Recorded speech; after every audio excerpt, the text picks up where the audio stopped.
여기 매일 와서 장사 방해하지 말고 집에나 가 있어.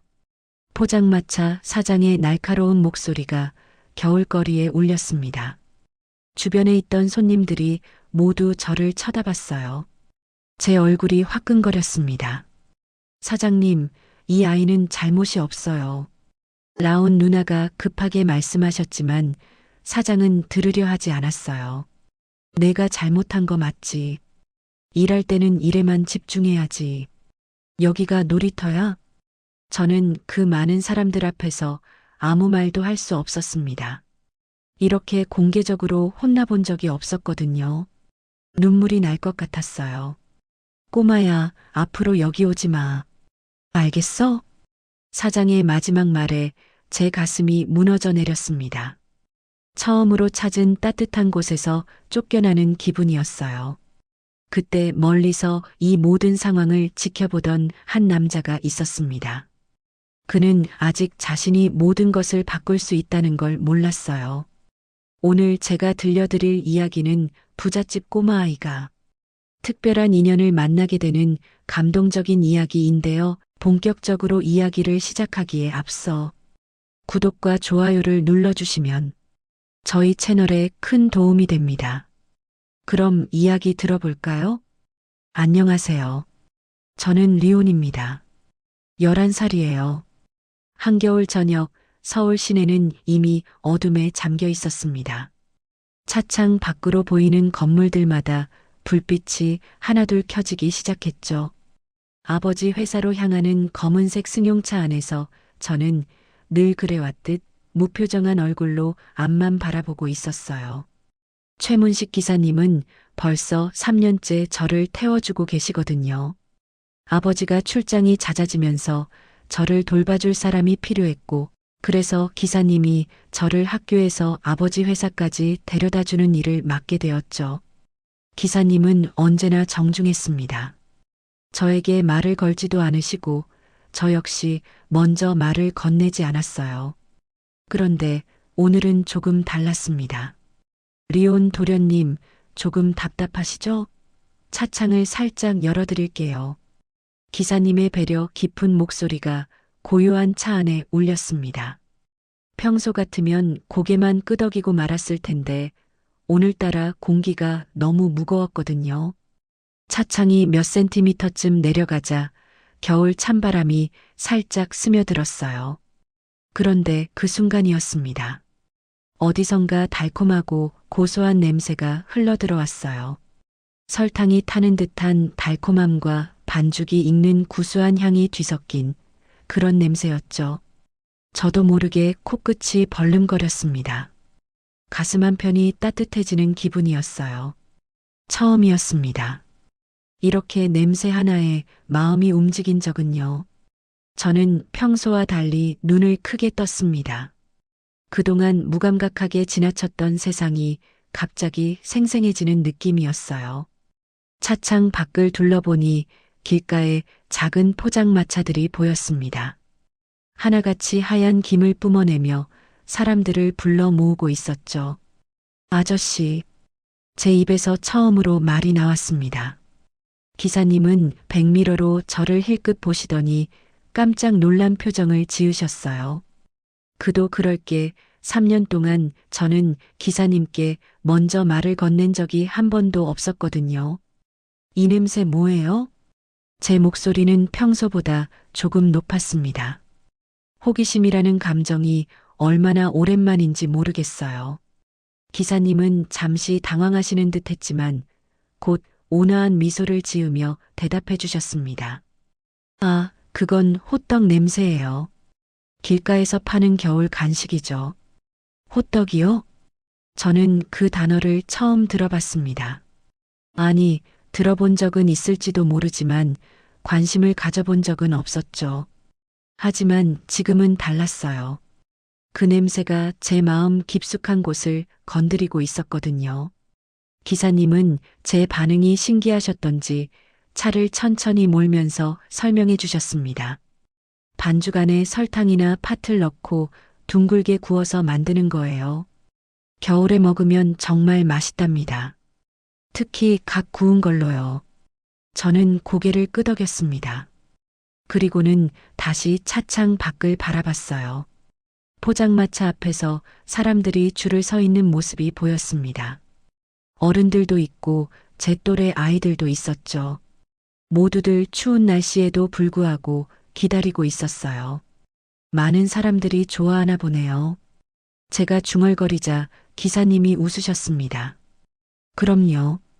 겨울 간식의 대표 주자죠. 리온 도련님도 한번 드셔보시면 좋을 텐데. 기사님의 말꼬리가 흐려졌습니다. 저희 집안 분위기를 아시니까 그런 제안을 함부로 할 수 없으셨던 거겠죠. 저 역시 그런 것들을 사 먹어본 경험이 없었어요. 항상 정해진 식단, 정해진 시간에만 식사를 했거든요. 하지만 오늘은 달랐습니다. 그 냄새가 제 안에서 무언가를 깨우고 있었어요. 차는 계속 앞으로 달렸고 포장마차는 점점 멀어져 갔습니다. 하지만 그 달콤한 냄새는 여전히 제 기억 속에 남아 있었어요. 마치 제 마음 한구석에 따뜻한 불씨 하나가 생긴 것 같았습니다. 기사님, 제가 다시 입을 열었습니다. 네, 도련님. 그 호떡이라는 거 정말 맛있나요? 기사님은 잠시 생각하시더니 진심 어린 목소리로 대답하셨습니다. 글쎄요. 맛도 맛이지만 뭔가 마음이 따뜻해지는 느낌이에요. 특히 추운 겨울에는 더욱 그렇죠. 마음이 따뜻해진다는 말이 제게는 낯설었습니다. 저는 지금까지 음식을 영양소로만 생각해 왔거든요. 하지만 기사님의 말을 들으니 음식이 단순히 배를 채우는 것 이상의 의미가 있을 수도 있겠다는 생각이 들었어요. 차창 밖으로 지나가는 거리 풍경들이 평소와는 다르게 보였습니다. 사람들이 옹기종기 모여 있는 포장마차들, 따뜻한 불빛이 새어나오는 작은 식당들, 그리고 그 모든 곳에서 피어오르는 하얀 김들까지요. 저도 언젠가는 제 입에서 나온 말이었지만 끝까지 하지는 못했습니다. 아버지 회사 건물이 보이기 시작했거든요. 높고 차가운 유리 건물이 저를 기다리고 있었어요. 기사님은 제 마음을 아시는 듯 조용히 차창을 올리셨습니다. 그러자 그 달콤한 냄새도 서서히 사라졌어요. 하지만 제 마음속에서는 여전히 그 향기가 맴돌고 있었습니다. 차가 회사 건물 앞에 멈춰 섰습니다. 저는 평소처럼 차에서 내렸지만 오늘은 뭔가 달랐어요. 제 안에서 작은 변화가 시작되고 있다는 걸 느낄 수 있었거든요. 그 작은 호떡 냄새 하나가 제게 준 것은 단순한 후각적 즐거움이 아니었습니다. 그것은 제가 지금까지 경험해보지 못했던 새로운 세상에 대한 호기심이었어요. 회사 건물 로비에 들어서자마자 저는 멈춰 섰습니다. 평소 같으면 아버지 사무실로 곧장 향했을 텐데 오늘은 발걸음이 떨어지지 않았어요. 그 호떡 냄새가 계속 머릿속에서 맴돌고 있었거든요. 기사님은 제 옆에서 기다리고 계셨습니다. 저를 아버지께 인계하는 것이 기사님의 마지막 업무였죠. 하지만 저는 엘리베이터 앞에 서서 망설이고 있었어요. 도련님, 어디 편찮으신가요? 기사님의 걱정스러운 목소리가 들렸습니다. 저는 천천히 고개를 들어 기사님을 바라봤어요. 그리고 제 입에서 평생 처음으로 이런 말이 나왔습니다. 기사님, 저 그거 먹어보고 싶어요. 기사님의 눈이 크게 떠졌습니다. 마치 세상에서 가장 놀라운 말을 들은 것처럼요. 그도 그럴 게 지금까지 저는 음식에 대해 관심을 보인 적이 한 번도 없었거든요. 오히려 대부분의 음식을 거부하거나 의무적으로만 먹었죠. 호떡 말씀이신가요? 기사님의 목소리에는 믿을 수 없다는 기색이 역력했습니다. 저는 작게 고개를 끄덕였어요. 제 마음속에서 무언가가 간절하게 원하고 있다는 걸 느낄 수 있었거든요. 정말 먹어보고 싶으세요? 기사님이 다시 한번 확인하셨습니다. 저는 더욱 확실하게 대답했어요. 네. 정말이요. 그 순간 기사님의 얼굴에 당황스러운 표정이 스쳐 지나갔습니다. 아마 어떻게 해야 할지 몰라서 그러셨을 거예요. 저희 집안의 엄격한 규율을 잘 아시는 기사님으로서는 함부로 결정할 수 있는 일이 아니었죠. 잠깐만 기다리세요.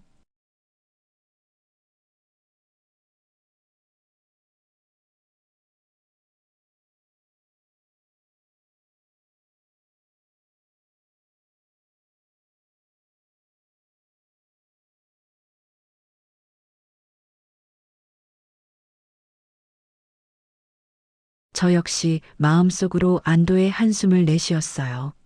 네, 알겠습니다. 그럼 잠시 다녀올게요. 전화를 끄는 기사님이 저를 바라보셨습니다. 그 눈에는 따뜻한 미소가 담겨 있었어요. 도련님, 가봅시다. 저희는 다시 주차장으로 향했습니다. 하지만 이번에는 발걸음이 가벼웠어요. 제 인생에서 처음으로 제가 원하는 것을 할 수 있게 되었거든요. 차에 올라타자 기사님이 말씀하셨습니다. 아까 지나온 그 포장마차로 갈까요? 네. 저의 대답은 확신에 차 있었습니다. 차는 다시 그 거리로 향했습니다. 창밖으로 보이는 풍경은 아까와 똑같았지만 제게는 완전히 다르게 느껴졌어요.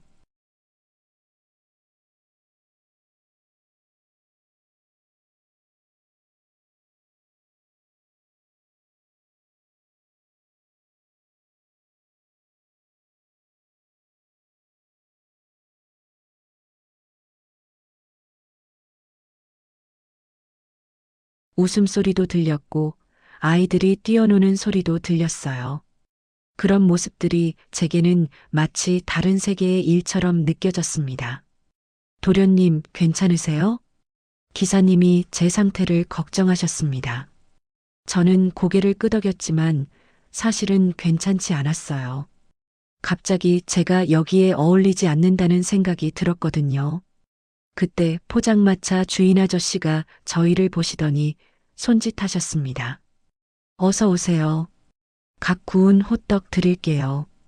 친근한 목소리였습니다. 하지만 저는 그 목소리에 어떻게 대답해야 할지 몰랐어요. 지금까지 저와 대화해 본 어른은 아버지와 기사님, 그리고 선생님들 뿐이었거든요. 기사님이 대신 대답하셨습니다. 호떡 2개 주세요. 네, 금방 해드릴게요. 아저씨는 능숙한 손놀림으로 반죽을 둥글게 빚기 시작하셨어요. 그 모습을 보면서 저는 묘한 감정을 느꼈습니다. 제가 평소에 먹던 정갈한 음식들과는 완전히 다른 방식이었거든요. 그런데 그 순간 제 옆에 서 있던 한 아이가 저를 빤히 쳐다보기 시작했어요. 제 또래 정도로 보이는 여자아이였죠. 그 아이의 시선이 부담스러웠습니다. 너 여기 처음 와? 아이가 갑자기 말을 걸었습니다. 저는 어떻게 대답해야 할지 몰라서 그냥 고개를 끄덕였어요. 여기 호떡 정말 맛있어. 내가 제일 좋아하는 간식이야. 아이는 자연스럽게 이야기를 계속했습니다. 하지만 저는 그 아이와 어떻게 대화해야 할지 몰랐어요. 또래 친구와 이야기해 본 경험이 거의 없었거든요. 말 안 해? 아이가 다시 물었습니다. 저는 당황스러웠어요. 이런 상황에 처해 본 적이 없었거든요. 기사님이 제 상황을 보시고는 조심스럽게 끼어드셨습니다. 이 아이가 좀 부끄러워해요. 그러자 그 아이가 웃으면서 말했습니다. 아, 그래. 괜찮아. 나도 처음에는 부끄러웠어. 하지만 저의 부끄러움은 그런 종류의 것이 아니었습니다. 저는 이런 평범한 상황 자체가 낯설었던 거죠. 호떡이 완성되었습니다. 아저씨가 따뜻한 호떡 2개를 종이에 싸서 건네주셨어요. 기사님이 돈을 지불하시는 동안 저는 그 호떡을 바라봤습니다. 생각보다 소박한 모습이었어요. 하지만 그 소박함에서 오는 따뜻함이 있었습니다. 제가 지금까지 먹어본 어떤 음식과도 달랐죠. 도련님, 여기서 드시겠어요? 아니면 차에서? 기사님이 물으셨습니다. 저는 주변을 둘러봤어요. 많은 사람들이 길가에 서서 호떡을 먹고 있었습니다. 자연스럽고 편안한 모습들이었죠. 하지만 저에게는 그것마저 어려웠습니다. 사람들 사이에 섞여서 음식을 먹는다는 것이 너무 낯설었거든요. 차에서 먹을게요. 제 대답을 들은 기사님의 표정에 살짝 아쉬움이 스쳐 지나갔습니다. 아마 저에게 더 많은 경험을 시켜주고 싶으셨을 거예요. 차로 돌아오는 길에 저는 문득 깨달았습니다. 제가 호떡을 먹고 싶어 한 것은 단순히 그 맛 때문이 아니었다는 걸요. 저는 그 냄새 속에서 느꼈던 따뜻함과 자유로움을 원했던 것 같았어요. 하지만 막상 그 세계에 발을 디딘 지금, 저는 제가 그곳에 속하지 않는다는 걸 느끼고 있었습니다.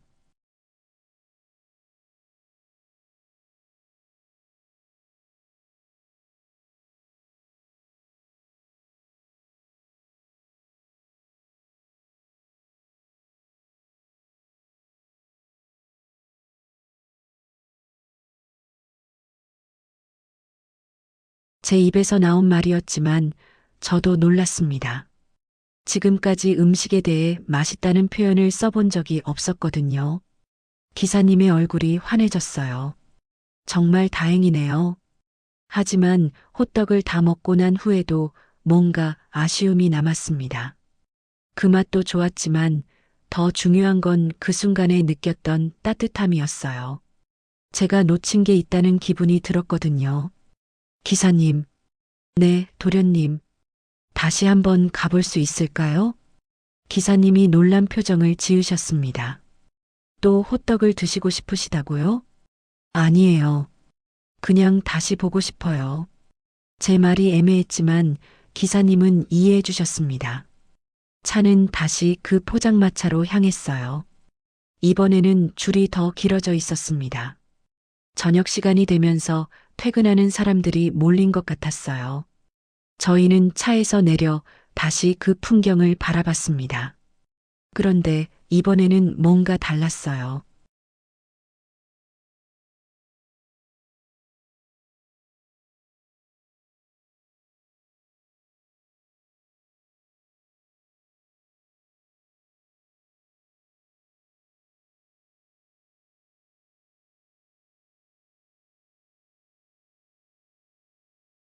그 여성도 저를 바라보며 잠시 멈춰 섰습니다. 저는 한 걸음 더 가까이 다가갔습니다. 그리고 머뭇거리며 말했어요. 나 우리 엄마랑 닮았어요. 그 말을 하고 나서야 저 자신도 놀랐습니다. 왜 그런 말을 했는지 모르겠거든요. 더군다나 저는 엄마에 대한 기억이 거의 없었는데 말이에요. 그 여성도 당황한 것 같았습니다. 반죽을 들고 있던 손이 멈춰 섰어요. 주변에서 기다리던 사람들도 저희를 이상하게 바라봤습니다. 엄마랑 닮았다고? 그 여성이 조심스럽게 물었습니다. 목소리가 부드러웠어요. 저는 고개를 끄덕였습니다. 네, 뭔가 그런 느낌이 들어요. 사실 저는 엄마의 얼굴을 정확히 기억하지 못했습니다.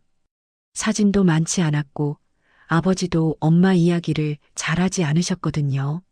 하지만 그 여성을 보는 순간 마음 깊은 곳에서 무언가가 움직였어요. 그 여성은 잠시 저를 바라보더니 미소를 지었습니다. 그리고는 각 구운 호떡 하나를 종이에 싸서 제게 건네주었어요. 그럼 이거 먹어봐. 제가 호떡을 받아들자 그 여성이 말했습니다. 내 이름은 라온이야. 너는? 리온이에요. 리온이라 예쁜 이름이네. 라온 누나의 목소리에는 따뜻함이 있었습니다. 마치 오랫동안 알고 지낸 사람처럼 친근했어요. 저는 라온 누나가 건넨 호떡을 한 입 베어 물었습니다. 아까 먹었던 것보다 더 맛있었어요. 아니, 맛이 더 좋았다기보다는 뭔가 더 특별했습니다. 그 순간 제 얼굴에 처음으로 미소가 떠올랐어요. 진짜 웃음이었습니다. 억지로 지은 것이 아니라 마음에서 우러나오는 그런 웃음말이에요. 뒤에서 지켜보던 기사님의 눈에 눈물이 핑 돌았습니다. 기사님은 3년 동안 저를 돌보면서 제가 진짜 웃는 모습을 한 번도 본 적이 없었거든요. 우와, 웃으니까 훨씬 예쁘다. 라온 누나가 말씀하셨어요. 저는 부끄러워서 고개를 숙였습니다. 자주 와. 호떡 구워줄게. 라온 누나의 말에 저는 고개를 끄덕였어요. 그런데 그 순간 뒤에서 누군가의 날카로운 목소리가 들렸습니다. 야, 라온아. 장사는 안 하고 뭐해? 돌아보니 중년 남성이 인상을 찡그리며 다가오고 있었어요. 포장마차 사장인 것 같았습니다. 죄송해요. 금방 할게요. 라온 누나가 급하게 대답하며 다시 호떡을 굽기 시작했습니다. 하지만 그 남자는 계속 뭔가 불만스러운 표정을 지었어요. 손님들 기다리고 있잖아. 개인적인 얘기는 나중에 해. 라온 누나의 얼굴이 굳어졌습니다. 저도 기분이 나빠졌어요. 라온 누나가 잘못한 게 없는데 왜 그렇게 나무라는 건지 이해할 수 없었거든요. 기사님이 제 어깨에 손을 얹으며 말씀하셨습니다. 도련님, 이제 가야겠어요. 사장님이 기다리고 계실 거예요. 저는 라온 누나를 바라봤어요. 누나는 다시 일에 집중하고 있었지만 아까와 달리 표정이 어둡게 변해 있었습니다. 누나. 제가 부르자 라온 누나가 고개를 들었어요. 내일도 올게요. 라온 누나의 얼굴에 다시 미소가 떠올랐습니다. 그래, 기다릴게. 차로 돌아오는 길에 기사님이 말씀하셨습니다. 도련님, 오늘 정말 많이 달라지셨네요. 그런가요? 네. 처음으로 웃으시는 모습을 봤어요. 기사님의 말을 들으니 제 마음이 복잡해졌습니다. 저 자신도 모르는 사이에 뭔가 변하고 있다는 걸 느낄 수 있었거든요.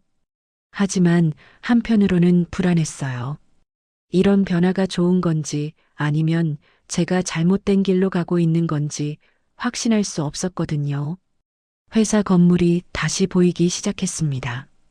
저는 차창을 통해 높은 건물을 바라보며 생각했어요. 제가 속한 세계와 라온 누나가 있는 세계는 너무 달랐습니다. 하지만 오늘 처음으로 저는 다른 세계가 있다는 걸 알게 되었어요. 그리고 그 세계에서 처음으로 진짜 웃음을 찾았습니다. 제 손에는 아직 라온 누나가 준 호떡의 따뜻함이 남아 있었어요. 그 따뜻함이 제 마음까지 데워주고 있었습니다. 그런데 막상 아버지를 만나러 가야 한다고 생각하니 가슴 한편이 무거워졌어요.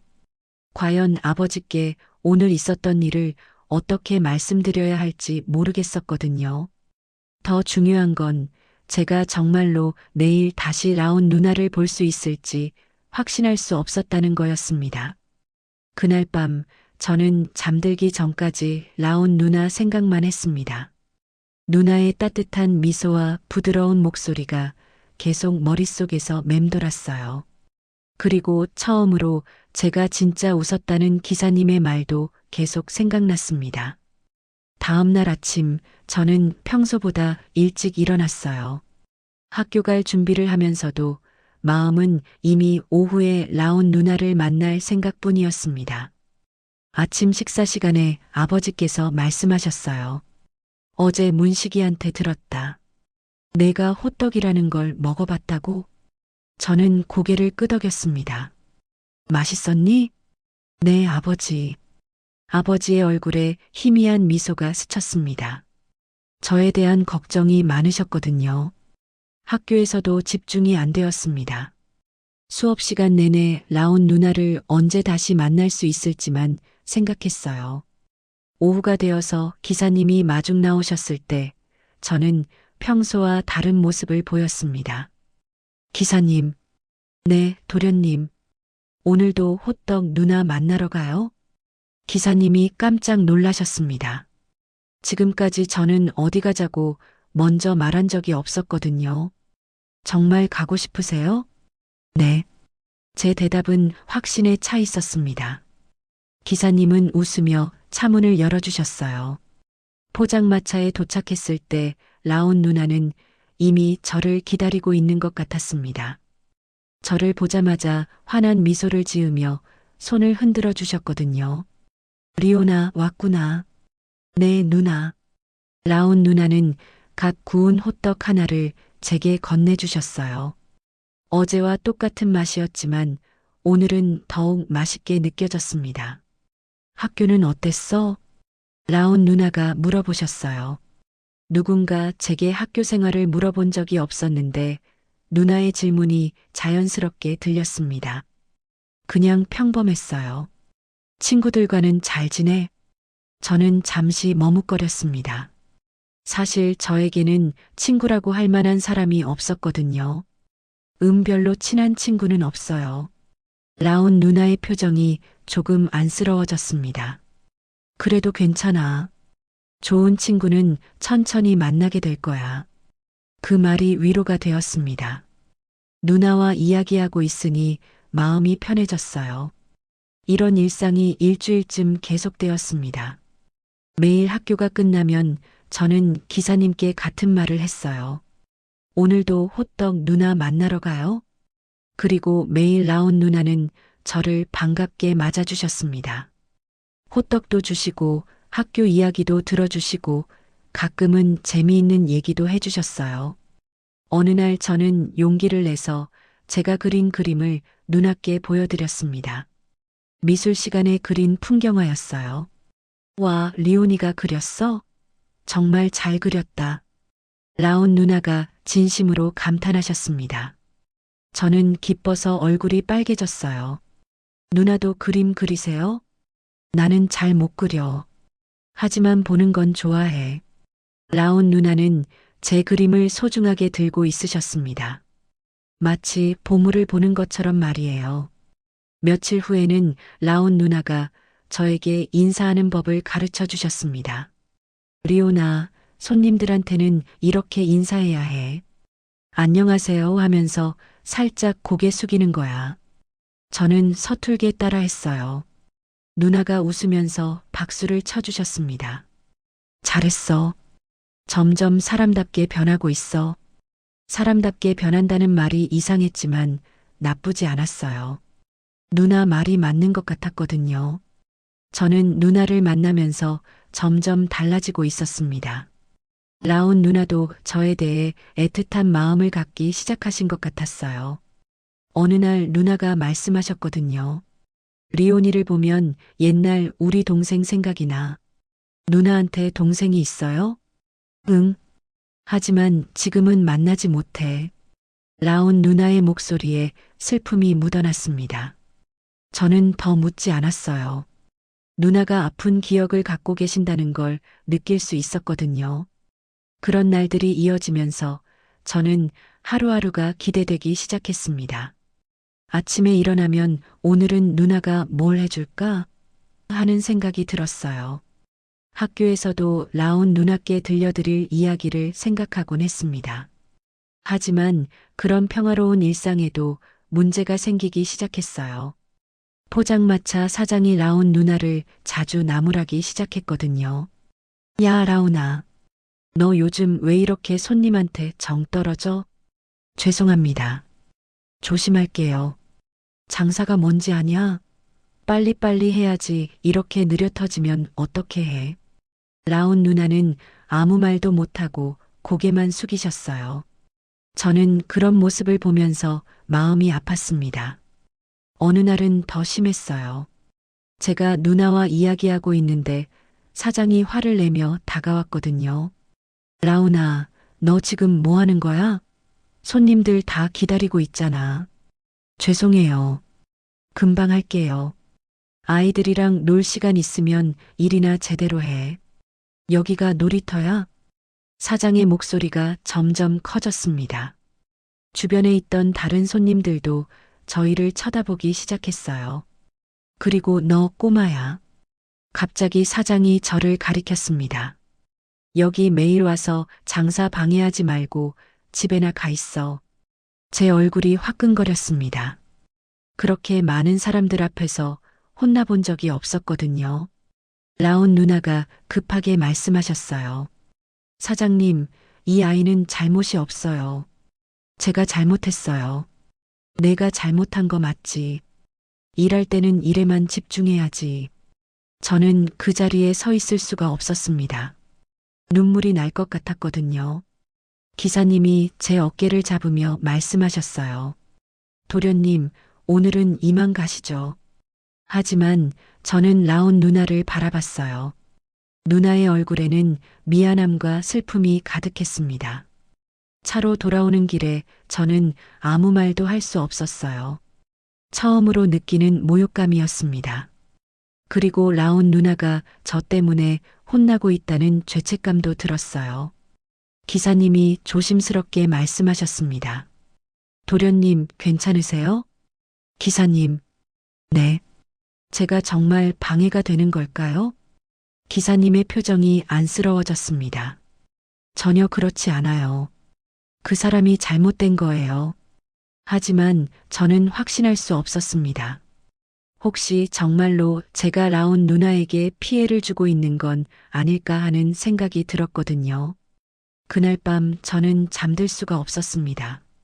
라온 누나의 슬픈 얼굴과 사장의 화난 목소리가 계속 머릿속을 맴돌았어요. 그리고 제 자신에 대한 의문이 들기 시작했습니다. 저는 정말 라온 누나에게 도움이 되는 존재일까요? 아니면 단순히 방해만 되는 걸까요? 처음으로 느껴본 행복이 이렇게 쉽게 무너질 수 있다는 게 무서웠습니다. 하지만 동시에 저는 다짐했어요. 라온 누나를 포기할 수는 없다고요. 제가 뭔가 해야 한다는 생각이 들었습니다. 하지만 11살인 저에게 무엇을 할 수 있을까요? 그날 밤 저는 처음으로 제 인생에 대해 진지하게 고민했습니다.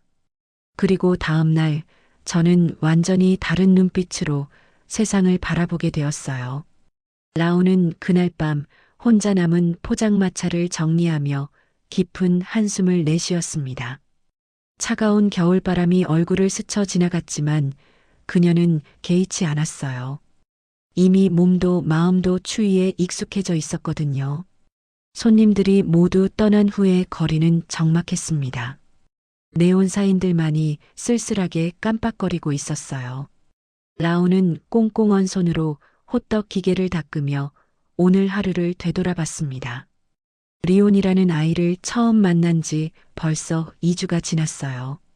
그 아이는 매일 같은 시간에 나타나서 호떡을 사 먹고 자신의 그림을 보여주고 서투른 인사를 연습했습니다. 처음에는 그저 귀여운 손님 정도로 생각했는데 어느새 그 아이를 기다리는 자신을 발견하게 되었어요. 리온을 보면 자꾸만 동생 생각이 났습니다. 7살 어린 동생 민우는 지금 고모 댁에서 지내고 있었어요.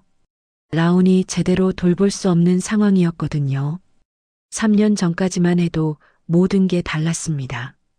라온은 미술대학 2학년이었고 꿈도 있었고 미래에 대한 희망도 가득했어요.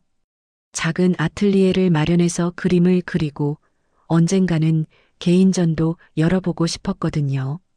하지만 아버지가 갑작스럽게 쓰러지신 후 모든 것이 변했습니다. 병원비와 생활비를 감당할 수 없어서 학교를 그만둬야 했어요. 동생도 더 이상 돌볼 수 없어서 고모께 맡길 수밖에 없었고요. 고모는 좋은 분이었지만 경제적으로 여유가 없으셨습니다. 민우를 키우는 것만으로도 부담이 컸을 거예요. 그래서 라온은 매달 고모께 생활비를 보내드리고 있었습니다.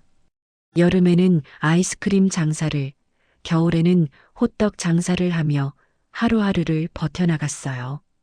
힘들었지만 다른 선택이 없었습니다. 라온은 기계 청소를 마치고 하루 매출을 계산했습니다. 생각보다 적었어요. 요즘 날씨가 너무 추워서 사람들이 밖에 잘 나오지 않았거든요.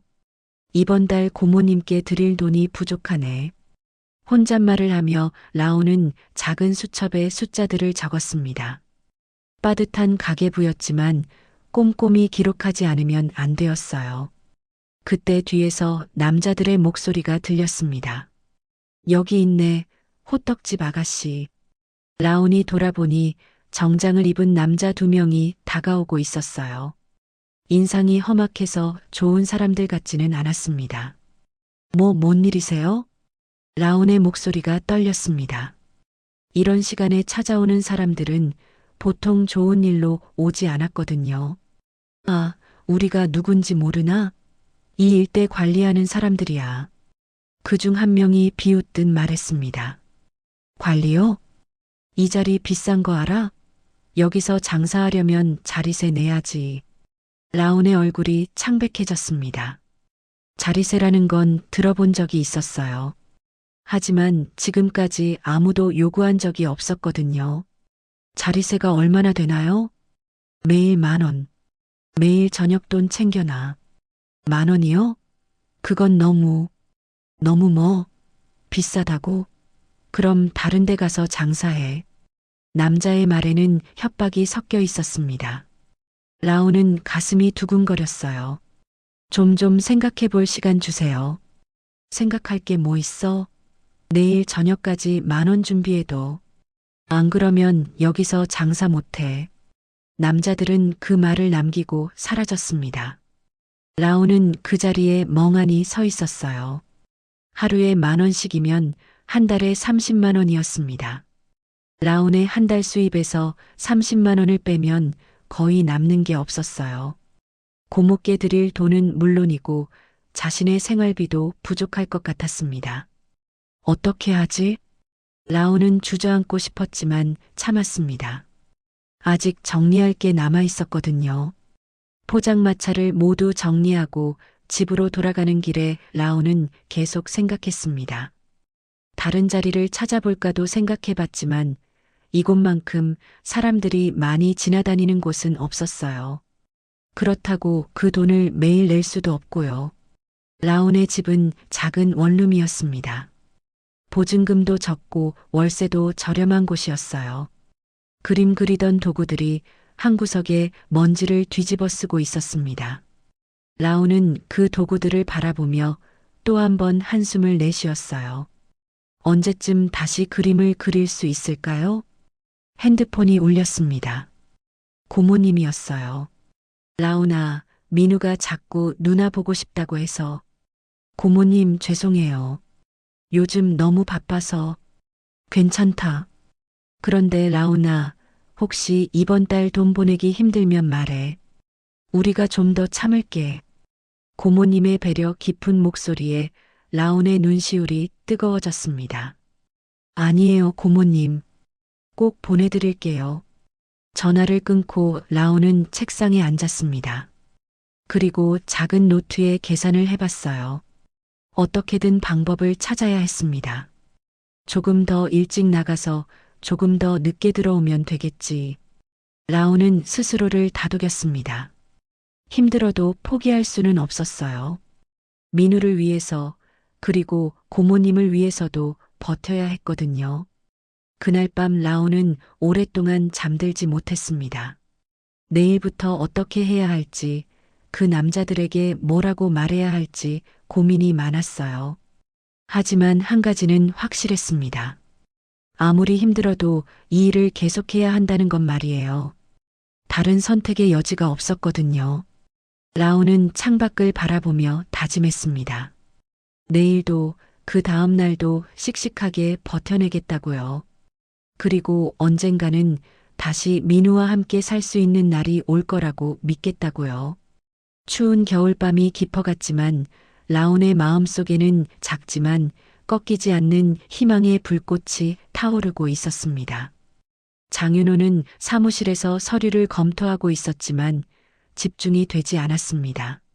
며칠째 같은 일이 반복되고 있었어요. 리온이 매일 똑같은 말을 하고 있었거든요. 아버지, 오늘도 호떡 누나 보러 가요. 처음에는 아이가 음식에 관심을 보인다는 것만으로도 기뻤습니다. 하지만 매일 같은 곳, 같은 사람을 찾는다는 게 이상했어요. 리온이 그런 집착을 보인 적이 없었거든요. 호떡 누나라. 윤호는 펜을 내려놓고 생각에 잠겼습니다. 문식이에게 들은 얘기로는 그냥 평범한 포장마차 직원이라고 했는데 리온이 그렇게까지 좋아할 이유가 뭘까요? 불안한 마음이 들기 시작했어요. 혹시 누군가 리온을 이용하려는 건 아닐까 하는 생각이 들었거든요. 윤호의 재산을 노리는 사람들이 없는 건 아니었으니까요. 직접 확인해 봐야겠다. 윤호는 결심했습니다. 오늘은 자신이 직접 리온을 데리러 가기로 했어요.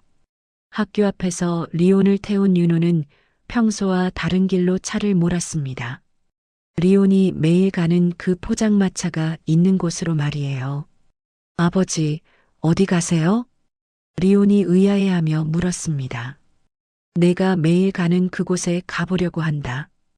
호떡 누나한테요? 리온의 얼굴이 밝아졌습니다. 하지만 동시에 약간의 긴장감도 보였어요. 응. 아버지도 호떡이 뭔지 궁금하거든. 사실은 호떡이 궁금한 게 아니라 그 누나가 궁금했습니다. 과연 어떤 사람이길래 리온이 그렇게 매일 찾는 건지 말이에요. 포장마차 앞에 도착했을 때는 저녁 시간이었습니다. 사람들이 줄을 서서 기다리고 있었어요. 윤호는 차에서 내려 그 풍경을 바라봤습니다. 평범한 길거리 장사였어요. 딱히 특별할 게 없어 보였습니다. 그런데 왜 리온이 이곳에 그렇게 집착하는 걸까요? 아버지, 저기 누나 있어요. 리온이 가리키는 방향을 보았습니다. 포장마차에서 호떡을 굽고 있는 젊은 여성이 보였어요. 그 순간 윤호는 얼어붙었습니다. 등을 돌리고 서 있는 그 여성의 뒷모습이 너무나 익숙했거든요. 어깨선과 목선, 그리고 머리를 묶은 모양까지 모든 게 죽은 아내 서하연을 떠올리게 했습니다. 설마, 윤호는 자신의 눈을 의심했어요. 하연이 죽은 지 벌써 10년이 넘었는데 어떻게 이런 우연이 있을 수 있을까요? 그때 그 여성이 몸을 돌렸습니다. 손님에게 호떡을 건네주기 위해서였어요. 윤호의 심장이 멎는 것 같았습니다. 얼굴이었어요. 하연과 똑같은 얼굴이었습니다. 눈매도 코도 입술 라인도 모든 게 그대로였어요. 마치 하연이 다시 살아난 것 같았습니다. 안녕하세요. 호떡 몇 개 드릴까요? 그 여성이 손님에게 말하는 목소리까지 하연과 닮아 있었습니다. 부드럽고 따뜻한 음성이었어요. 윤호는 그 자리에 서서 움직일 수가 없었습니다. 10년 전 기억들이 일시에 되살아났거든요. 하연이 웃는 모습, 하연이 요리하는 모습, 하연이 리온을 돌보는 모습들이 마치 영화처럼 지나갔어요. 아버지, 괜찮으세요? 리온의 걱정스러운 목소리가 들렸지만 윤호는 대답할 수 없었습니다. 그 여성이 다시 고개를 들었습니다. 그리고 윤호와 눈이 마주쳤어요. 라온은 갑자기 자신을 빤히 쳐다보는 남자를 발견했습니다. 정장을 입고 있는 것으로 봐서 회사원인 것 같았어요. 하지만 그 시선이 너무 강렬해서 불편했습니다. 마치 자신을 꿰뚫어 보려는 듯한 눈빛이었어요. 처음 보는 사람인데 왜 그런 식으로 쳐다보는 걸까요? 리오나. 라온은 리온을 발견하고 반갑게 손을 흔들었습니다. 그런데 오늘은 평소와 달리 리온 옆에 어른이 서 있었어요. 누나, 우리 아버지예요. 리온이 소개해 주었습니다. 라온은 정중하게 인사했어요. 안녕하세요. 리온이가 평소에 아버지 자랑을 많이 했어요. 하지만 그 남자는 대답하지 않았습니다. 계속해서 라온을 응시하고 있을 뿐이었어요.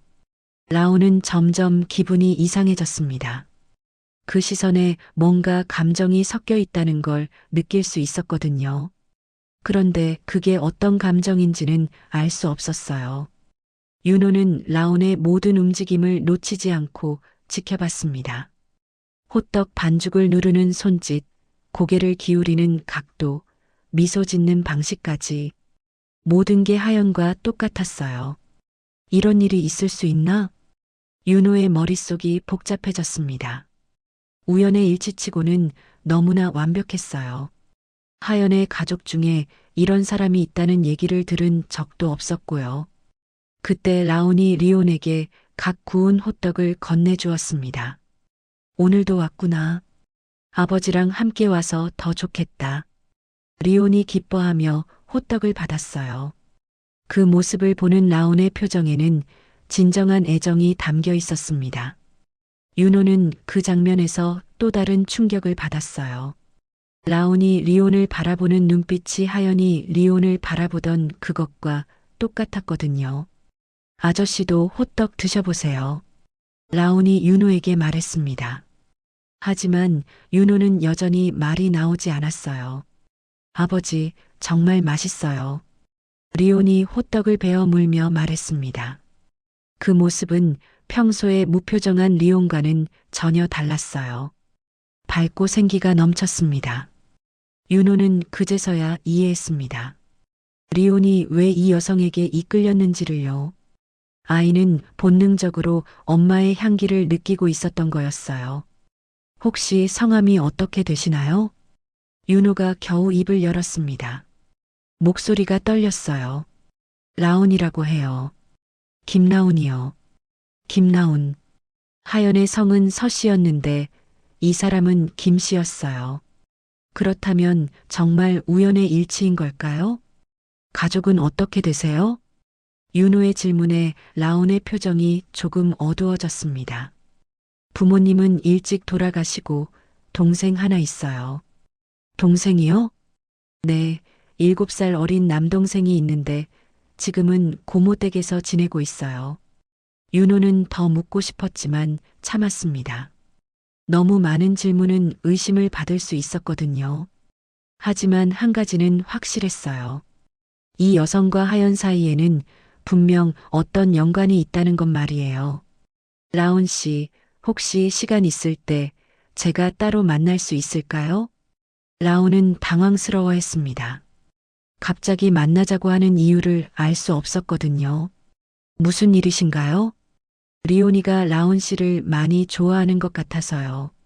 한번 제대로 인사드리고 싶어서요. 겉으로는 그렇게 말했지만 윤호의 진짜 목적은 달랐습니다. 이 여성의 정체를 정확히 파악하고 싶었어요. 라온은 잠시 고민하더니 대답했습니다. 네, 괜찮아요. 언제든 말씀해 주세요. 윤호는 명함을 꺼내 라온에게 건넸습니다. 제 연락처예요. 시간 되실 때 연락 주세요. 라온은 명함을 받아보고 깜짝 놀랐어요. 장윤호라는 이름과 함께 유명한 기업의 대표라는 직함이 적혀 있었거든요. 리온이 아버지가 이런 분이었구나. 라온은 이해했습니다. 리온이 왜 그렇게 점잖고 예의 바른지, 왜 다른 아이들과 다른지를요. 잘 부탁드려요, 라온 씨. 윤호가 말하고는 리온과 함께 그 자리를 떠났습니다. 하지만 그의 마음은 전혀 평온하지 않았어요. 차 안에서 윤호는 계속 생각했습니다. 김나온이라는 이 여성이 과연 누구일까요? 하연과의 관계는 뭘까요? 그리고 가장 중요한 건 이 우연한 만남이 정말 우연일까 하는 의문이었습니다. 윤호는 이미 결심했어요. 김나온에 대해 모든 걸 조사해 보기로요. 그녀의 과거, 가족관계, 모든 것을 파헤쳐 볼 생각이었습니다. 하연을 닮은 이 여성이 자신의 인생에 다시 나타난 이유를 반드시 알아내야겠다고 다짐했어요. 윤호는 그날 밤 집으로 돌아온 후에도 라온의 얼굴을 잊을 수 없었습니다. 하연과 너무나 닮은 그 모습이 계속 머릿속에서 맴돌았어요. 단순한 우연이라고 치부하기에는 너무나 완벽한 일치였습니다. 사람을 시켜서라도 조사해 봐야겠다. 윤호는 결심했지만 동시에 불안했어요. 혹시 이 일이 리온에게 좋지 않은 영향을 미치지는 않을까 하는 걱정이 들었거든요. 한편 라온은 자신의 작은 원룸에서 윤호가 건넨 명함을 들여다보고 있었습니다. 장윤호라는 이름을 어디선가 들어본 것 같았는데 정확히 기억나지 않았어요. 리온이 아버지가 그런 큰 회사 사장님이었구나. 라온은 감탄했습니다. 그러면서도 한편으로는 걱정이 되었어요. 자신 같은 평범한 사람이 그런 분의 아들과 친해져도 되는 건지 의문이 들었거든요. 다음 날 라온은 평소처럼 포장마차에서 일을 하고 있었습니다. 하지만 어제 만난 윤호 때문에 마음이 편하지 않았어요. 특히 그 사람이 자신을 바라보던 그 강렬한 시선이 계속 떠올랐습니다. 라온아, 포장마차 사장이 다가왔습니다. 표정이 좋지 않았어요. 어제 그 정장 입은 남자 누구야? 리온이 아버지세요. 리온이가 뭐야? 매일 오는 그 아이요. 사장의 얼굴이 더욱 찡그러졌습니다. 아이들 데리고 와서 장사 방해하지 말라고 했잖아. 이제 어른까지 데리고 와? 라온은 아무 말도 할 수 없었어요. 사장의 눈치를 보며 조용히 일을 계속했습니다. 그 시각 윤호는 사무실에서 사설탐정에게 전화를 걸고 있었습니다. 김나온이라는 사람을 조사해 주세요. 가족관계, 과거 이력, 모든 걸 알고 싶습니다. 네, 사장님. 며칠 정도 시간을 주시면 자세히 알아보겠습니다. 한편 라온은 오후에 잠시 시간을 내어 고모님을 찾아뵈었습니다. 민우를 보고 싶기도 했고 최근 생긴 자릿세 문제도 상의하고 싶었거든요. 고모님의 집은 작지만 따뜻한 분위기였어요. 민우는 라온을 보자마자 달려와 안겼습니다. 누나, 보고 싶었어. 나도 민우 많이 보고 싶었어. 라온은 민우를 꼭 안으며 미안한 마음이 들었어요. 더 자주 보러 와야 하는데 그러지 못하고 있었거든요. 고모님, 요즘 어떠세요? 괜찮다. 민우가 말도 잘 듣고. 그런데 라온아, 너는 많이 힘들어 보인다. 고모님의 걱정 어린 목소리에 라온의 눈시울이 뜨거워졌습니다. 괜찮아요. 그런데 고모님, 혹시 우리 엄마 사진 남은 거 있나요? 엄마 사진? 왜 갑자기? 그냥 보고 싶어서요. 고모님은 안방에서 낡은 상자 하나를 가져왔습니다. 그 안에는 오래된 사진들이 들어 있었어요. 여기 내 엄마 대학 시절 사진들이 있어. 라온은 조심스럽게 사진들을 하나씩 꺼내봤습니다. 젊은 시절의 어머니 모습이었어요. 그런데 그중 한 장을 보는 순간 라온은 깜짝 놀랐습니다. 어머니 옆에 서 있는 여자가 어디선가 본 것 같았거든요. 고모님, 이분은 누구세요? 아, 그 사람은 하연이야. 내 엄마 대학 동기였어. 하연이요? 응, 서하연. 내 엄마하고 정말 친했지. 미술가 동기였거든. 라온의 심장이 빨라졌습니다. 서하연이라는 이름을 어디선가 들어본 것 같았어요. 그분이 어떤 분이셨어요? 착한 아이였어. 내 엄마가 돌아가신 후에도 가끔 연락했었는데 그 아이도 일찍 세상을 떠났어. 고모님의 목소리에 슬픔이 묻어났습니다. 하연이가 결혼해서 아들 하나 낳았는데 그 아이 이름이 뭐였더라? 리온이었나? 라온은 그 순간 머리가 하얘졌습니다. 리온. 자신이 매일 만나던 그 아이의 이름이었어요. 고모님, 혹시 그분 남편이 누구인지 아세요? 글쎄 장 씨였던 것 같은데. 맞다, 장윤호였어. 라온의 손에서 사진이 떨어졌습니다. 장윤호. 어제 만난 그 남자였어요. 그럼 리온이는? 응, 하연이 아들이야. 내 엄마하고 하연이가 그렇게 친했으니까 라온이 너도 그 아이에게는 거의 가족 같은 존재지. 라온은 그제야 모든 것이 이해되었습니다. 리온이 왜 자신에게 그렇게 이끌렸는지, 왜 엄마 닮았다고 했는지요. 하연이가 돌아가기 전에 내 엄마한테 부탁했어. 혹시 무슨 일이 생기면 라온이를 꼭 지켜달라고. 고모님의 말에 라온의 눈에 눈물이 맺혔습니다. 그런데 내 엄마가 먼저 가시는 바람에 그 약속을 지키지 못했지. 그 시각 윤호는 서재에서 오래된 서류들을 뒤지고 있었습니다. 하연이 남긴 유언장을 찾고 있었어요. 분명히 어디 있을 텐데. 한참을 찾다가 드디어 하연의 유언장을 발견했습니다. 10년 만에 다시 보는 것이었어요. 유언장에는 재산 분배에 관한 내용이 적혀 있었습니다. 그런데 마지막 부분에 이런 내용이 있었어요. 내가 없더라도 윤호가 혼자 리온이를 키우기 힘들 것이다.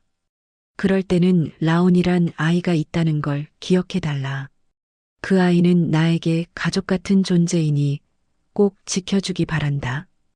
윤호는 그 부분을 몇 번이나 읽었습니다. 라온이란 이름이 분명히 적혀 있었어요. 하연이가 라온을 알고 있었다?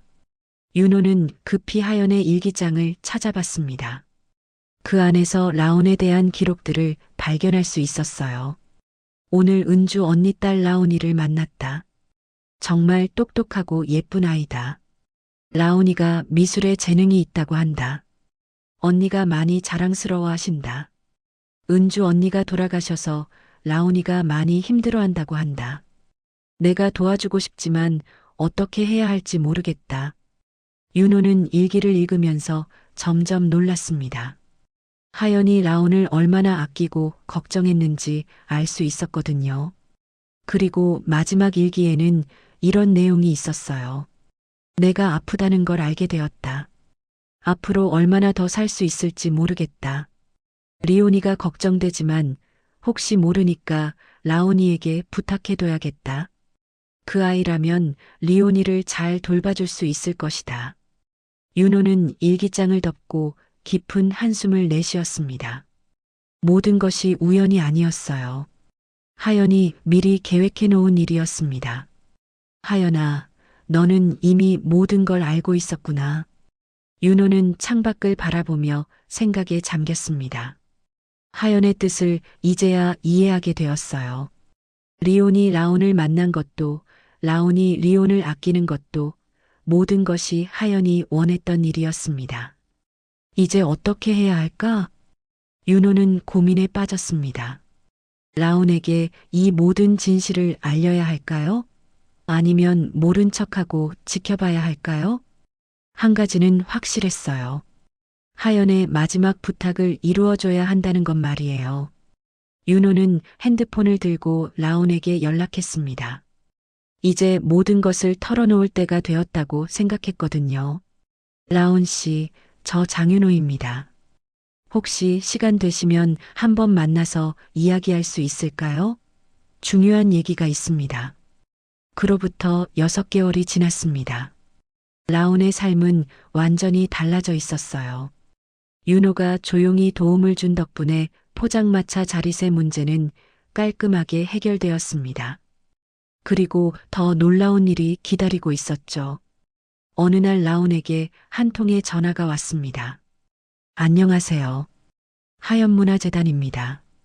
김나온 씨, 저희 장학 프로그램에 선발되셨습니다. 라온은 그 말을 믿을 수가 없었어요. 지원한 기억도 없었거든요. 나중에 알고 보니 윤호가 하연의 이름으로 설립한 문화재단이었습니다. 재단에서는 라온의 학비를 지원해주고 작은 아틀리에도 제공해 주었어요. 라온은 3년 만에 다시 붓을 들 수 있게 되었습니다. 포장마차 일은 계속했지만 이제는 꿈을 포기하지 않아도 되었어요. 낮에는 그림을 그리고 저녁에는 호떡을 구웠습니다. 무엇보다 민우를 다시 데려와서 함께 살 수 있게 되었죠. 리온도 많이 달라졌습니다. 음식에 대한 거부감이 사라지면서 점점 건강해졌어요. 뺨에도 살이 오르고 표정도 훨씬 밝아졌습니다.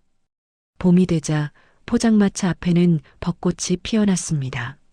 라온은 새로운 메뉴로 벚꽃 호떡을 만들어 팔기 시작했어요. 라온 누나, 오늘도 호떡 같이 먹자. 리온이 활기찬 목소리로 말했습니다. 예전의 무표정한 모습은 온데간데 없었어요. 우리 리온 오늘 기분 좋네. 누나가 꿀호떡 하나 더 줄게. 라온은 따뜻한 미소를 지으며 갓 구운 호떡을 건넸습니다. 리오는 기쁘게 받아들고는 한 입 크게 베어 물었어요. 맛있어요. 누나가 만드는 호떡이 세상에서 제일 맛있어요. 그래. 그럼 누나가 매일 만들어줄게. 두 사람의 대화를 멀리서 지켜보던 윤호의 얼굴에 미소가 떠올랐습니다. 하연이 원했던 모습이 바로 이것이었을 거예요. 민우도 학교가 끝나면 누나를 도우러 왔습니다. 포장마차 앞은 이제 작은 가족들의 웃음소리로 가득했어요. 누나, 나도 호떡 만들 수 있어? 민우가 호기심 어린 눈으로 물었습니다. 물론이지. 우리 민우도 이제 컸으니까 배워볼까? 라온은 민우에게 반죽 만드는 법을 가르쳐 주었어요. 서툰 손놀림이었지만 민우는 열심히 따라했습니다. 리온도 옆에서 구경하며 박수를 쳐주었어요. 세 사람은 마치 진짜 남매처럼 자연스러웠습니다.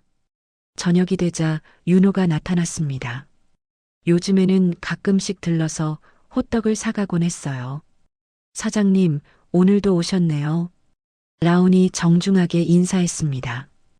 이제는 서로의 관계를 알게 되었지만 여전히 자연스럽게 지내고 있었어요. 리온이가 집에서 라온 씨 호떡 이야기만 해서요. 윤호가 웃으며 대답했습니다. 아버지, 누나 호떡 정말 맛있죠? 리온이 자랑스럽게 말했습니다. 윤호는 고개를 끄덕이며 아들을 바라봤어요. 예전과는 완전히 다른 모습의 리온이었습니다. 해가 질 무렵 라온은 포장마차를 정리하기 시작했습니다. 리온과 민우가 도와주었고 윤호도 함께 거들었어요. 라온 누나. 리온이 부르자 라온이 돌아봤습니다. 누나는 우리 가족이에요. 리온의 순수한 말에 라온의 눈가가 촉촉해졌습니다. 나도 리온이가 가족이야. 그리고 민우도. 저도요? 민우가 끼어들자 모두들 웃음을 터뜨렸습니다. 윤호는 그 모습을 보며 깨달았어요. 하연이 원했던 게 바로 이런 따뜻한 일상이었다는 거요. 포장마차 정리를 마친 후 네 사람은 함께 저녁을 먹으러 갔습니다. 작은 식당이었지만 마음만큼은 풍성했어요. 라온아. 윤호가 조심스럽게 말했습니다. 고마워요. 리온이 덕분에 이렇게 밝아졌어요. 저야말로 감사해요. 리온이와 민우 덕분에 제가 더 많이 배우고 있어요. 라온의 대답에 윤호는 미소를 지었습니다. 식사를 마친 후 리온과 민우는 근처 놀이터에서 뛰어놀았습니다. 윤호와 라온은 벤치에 앉아서 그 모습을 지켜봤어요. 라온 씨. 네. 하연이가 정말 좋아했을 것 같아요. 이런 모습을요. 라온은 고개를 끄덕였습니다. 어머니와 하연 고모의 우정이 이런 결실을 맺게 되었다는 게 신기했어요. 가족은 피가 아니라 마음이 닿는 곳에 태어나는 것 같아요. 라온의 말에 윤호가 깊이 공감했습니다. 저 멀리서 리온과 민우의 웃음소리가 들려왔습니다. 두 아이는 그네를 타며 누가 더 높이 올라가나 경쟁하고 있었어요.